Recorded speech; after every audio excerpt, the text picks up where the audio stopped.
8 বছর আগে ভাবির একটা মিথ্যা অবাদের জন্য আমার পরিবার আমাকে ত্যায্য পুত্র করছে।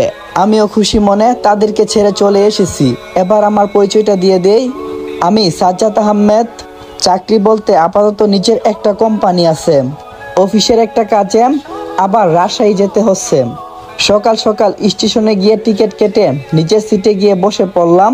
নিজের সিটে বসে সামনে তাকিয়ে অবাক হয়ে গেলাম, কারণ আমার সামনে আমার ভাবি ও ভাইয়া, কোলে একটা বাচ্চা, আব্বু আম্মু, ভাবির বোন মায়া বসে আছে। আমি তাদেরকে দেখে অবাক হলাম, তারাও আমাকে দেখে অনেকটাই অবাক হলো, কিন্তু কেউ আমার সাথে কথা বললো না। আর বলবে বা কি করে, আমি যে তাদের কেউ নাম। ভাবির একটা মিথ্যা নাটকের শিকার হয়েছিলাম আমি। খেয়াল করলাম ভাইয়া আমার দিকে তাকিয়ে আছে, বোধহয় আমাকে কিছু বলবে। সেটা শোনার অপেক্ষা করতে করতে সেখান থেকে চলে এলাম। আজকে আমার সাথে কথা বলেও লাভ নাই। 8 বছর আগে যদি আমার কথাটা শুনতো, তাহলে হয়তো আজ তাদের সাথে কথা বলতাম, কিন্তু তারা আমার সাথে কথা বলেনি। আজকেও আমি তাদের সাথে কথা বললাম না। ট্রেনের দরজার কাছে দাঁড়িয়ে আছি আর ভাবছি, ভাবি কেন আমার সাথে এমনটা করলো। তার উত্তর আজও অজানা। অবশ্যই সে কথা আমার জানার কোনো ইচ্ছা নাই। ট্রেনের দরজার কাছে দাঁড়িয়ে বাইরে তাকিয়ে থাকতে থাকতে হঠাৎ করে আমার অতীত মনে পড়ে গেল। 8 বছর আগে সবে মাত্র ইন্টারে পরীক্ষা দিছিলাম। পরিবার বলতে আমি, আব্বু এবং ভাইয়া। একদিন নিজের রুমে বসে বসে ফেসবুক চালাচ্ছিলাম, তখনই আব্বু আমার রুমে এসে আমার হাতে কয়েকটা কার্ড ধরিয়ে দিয়ে বললেন, এই নে তোর বড় ভাইয়ের বিয়ের কার্ড, তোর বন্ধু বান্ধবকে দিয়ে বিয়েতে আসতে বলবি। আমি কার্ডগুলো একটু খুলে দেখলাম, ভাইয়ার বিয়ের কার্ড। বিয়ের সময় দেখলাম পরশু বিয়ে ঠিক করছে, আমাকে বলল না। আর আব্বু আমার পাশে বসে বললেন, এই যে এখন বললাম, তুই কি তোর ভাইয়ের বিয়েতে থাকবি না? আমি কার্ডগুলো টেবিলের উপরে রেখে বললাম, আমাকে কেউ দেখছো কারো বিয়েতে থাকতে? আর এসব আমার ভালো লাগে না, যার জন্য আমি তাকি না। তখন আব্বু বলল, ঠিক আছে, তুই যেহেতু থাকবি না, এতে তো আমার কোনো কিছুই করার নাই। তাহলে কোথায় যাবি এবার? আমি বললাম, ভাবছি কক্সবাজার যাব। আব্বু বলল, ঠিক আছে। তখন আব্বু কিছু না বলে সেখান থেকে চলে গেলেন। পরের দিন ভাইয়ার বিয়ের কার্ডগুলো আমার বন্ধুদেরকে দিয়ে রাতে বাসে করে রওনা দিলাম কক্সবাজারের উদ্দেশ্যে। 5 দিন থেকে আবার রাতে বাসে করে বাসার উদ্দেশ্যে রওনা দিলাম। সকাল 9টার দিকে বাস থেকে নামলাম। তারপর একটা রিক্সা নিয়ে বাসার সামনে এসে কলিং বেল বাজালাম।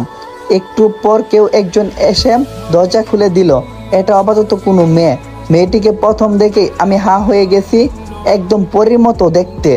আমি সেদিন খেয়াল করলাম না, নিজের রুমে চলে এলাম। মেয়েটি আমার ভাবিও হতে পারে, বলা যায় না। আমি এখনো ভাবির কোনো ছবি দেখিনি। রুমে এসে ফ্রেশ হলাম, তারপর ঘুমিয়ে গেলাম। ঘুম ভাঙলো রাতে, তাই ফ্রেশ হয়ে নিলাম। ঘড়ির দিকে তাকিয়ে দেখি ডিনার করার সময় হয়ে গেছে, তাই নিচে ডাইনিং টেবিলে গেলাম। গিয়ে দেখি সবাই সেখানে বসে আছে। আমিও তাদের সাথে বসলাম, তবে ডাইনিং রুমে 2 জন অচেনা মেয়ে বসে আছে। বুঝলাম একজন আমার ভাবি, তবে আরেকজনকে সেটা বুঝতে পারলাম না। চেয়ারে বসেছিলাম, তখন ভাইয়া মেয়েগুলোর ভিতরে একজনকে দেখিয়ে বলল, সাজ্জাদ, এটা তোর ভাবি। আমি ভাবির দিকে তাকিয়ে মিষ্টি একটা হাসি দিয়ে বললাম, ভাবি ভালো আছেন? ভাবি আমার দিকে বিরক্ত করে একটা ভাব নিয়ে বলল, ভালো আছি। আমি বুঝে গেলাম ভাবি আমার সাথে কথা বলতে চাই না, তাই তখন আমি কোনো কিছু বললাম না। তারপর ভাইয়া আরেকটা মেয়ের সাথে আমার পরিচয় করিয়ে দিল, মানে সকালে যে দরজা খুলে দিয়েছিলাম সেটা। সে হলো আমার ভাবির বোন, নাম মায়া। আমার সাথে ভালোভাবে কথা বলল, কিন্তু ভাবি কেন যেন আমার সাথে কথা বলল না। পরে আমিও তার সাথে কথা বলতে চাইনি, নিজের রুমে গিয়ে ঘুমিয়ে গেলাম। পরের দিন বিকালবেলা বাসার ছাদে গিয়ে দেখি মায়া এবং ভাবি দাঁড়িয়ে আছে। আমাকে দেখা মাত্রই ভাবি মায়াকে নিয়ে নিচে নেমে গেল। আমি বুঝতে পারছি না সে আমার সাথে এমন ব্যবহার কেন করছে। অবশ্যই তারা চলে যাওয়াতে আমার ভালোই হয়েছে।